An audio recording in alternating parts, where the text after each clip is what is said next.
rád.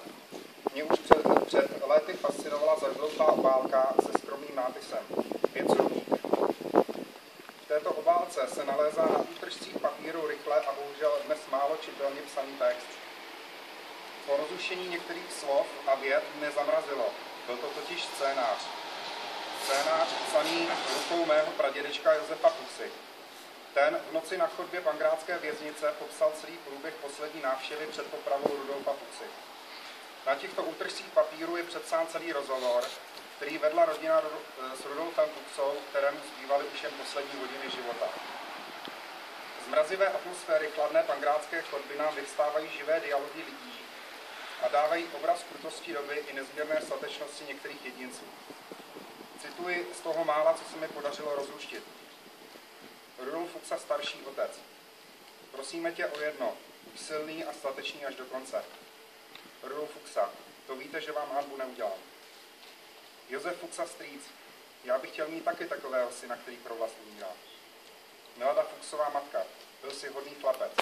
Dobrou noc, Rudolf Fuksa, dobrou noc. Pak už v tomto pomyslném scénáři jedné lidské tragédie pokračuje soudní zapisovatelka Frampálová. Odsouzený Rudolf Fuksa byl předveden v 5.06. S výkonem bylo započato v 5.08. Mistr popravčí hlásil, že výkon byl proveden v 5.10. Lékař hlásil, že smrt nastala v 5.18. Odsouzený nepronesl žádná poslední slova. Na závěr bych se vrátil k oné zažloutlé obálce, k těm větám, které byly sepsány v noci před popravou. Je tam totiž několikrát zmínka o pamětní desce na domě. Je tedy pravděpodobné, že se Fuksovi domnívali, že jednou přijde doba, kdy budou takoví lidé, jako byl Rudolf Fuksa, připomínáni a Češi se jí budou vážit. Bohužel si nejsem jistý, za tato doba již přišla.